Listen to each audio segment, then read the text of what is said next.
Donald Trump will attend Monday's Game 3 of the NBA Finals to watch the Knicks take on the San Antonio Spurs in Madison Square Garden.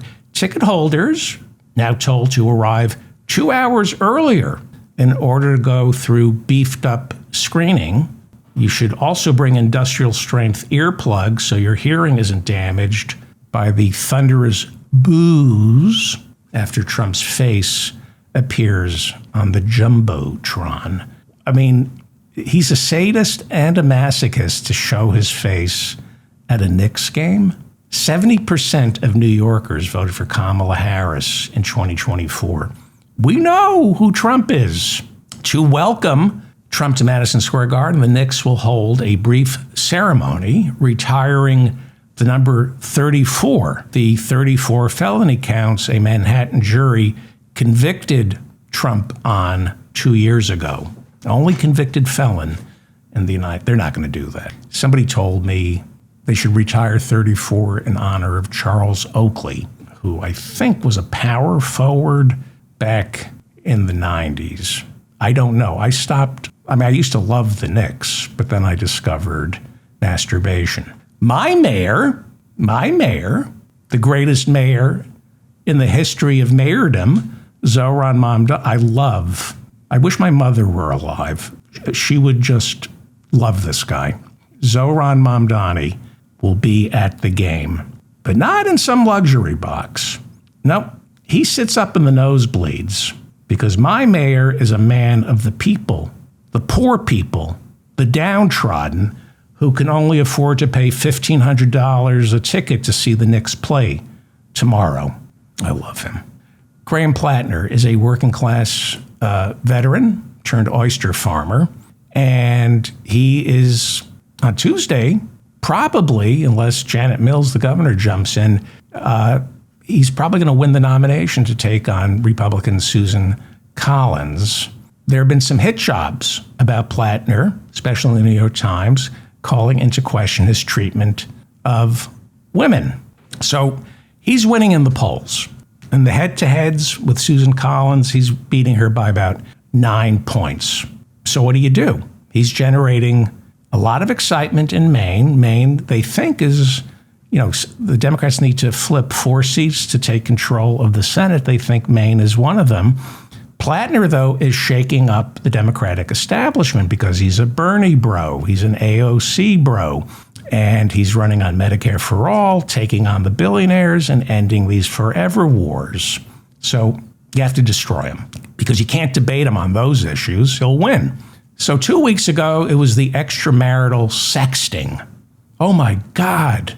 He was sexting with 12 women while he was married. And Wall Street bagman Cory Booker, who I like, but he's performative and he's, oh my God, I don't know if I can support Platner. He sexted with 12 different women. So look, if that's all you got on Platner, go F yourself. And the New York Times, which protects the corporatists in the Democratic Party, they're out with a story citing 6 women who dated Platner.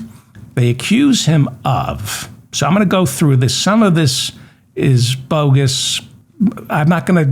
It's up to you to decide. 6 women who dated Graham Platner accused him of cheating on them, drinking heavily, spouting misogynist opinions about women, referring to them as quote-unquote hatchet wounds, and being emotionally abusive. One former girlfriend, Lindsay Fifield, is a conservative activist, and according to the New York Times, she's accusing Platner of, when they were dating, often grabbing her by the arm or wrist, leaving marks.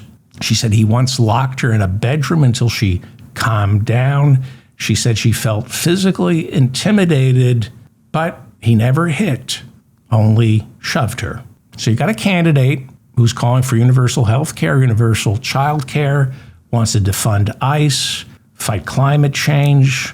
He's a veteran who served, wants to spend far less on the military-industrial complex and more on people. You can't debate him on the issues. Have you seen him speak? So you have to question his character. You decide. It's not up to me to decide whether or not these allegations are true. I think Rhode Island Democrat Sheldon Whitehouse says the accusations against Platner seem like a lot of nothing. And Bernie Sanders, one of the first to endorse Platner, was asked about the latest accusations. Bernie said, "Is he a saint? I guess not. I don't know too many saints here in Washington, D.C." South Carolina Republican Congresswoman Nancy Mace, who carved out a position in the past 2 years as the most transphobic politician in Washington, it looks like she's going down to defeat in her bid to win the Republican nomination for South Carolina governor after Donald Trump endorsed one of her opponents. He did that to punish Mace for voting to release the Epstein files. So in order to avoid a runoff, one of the candidates for the nomination must score 50% on Tuesday.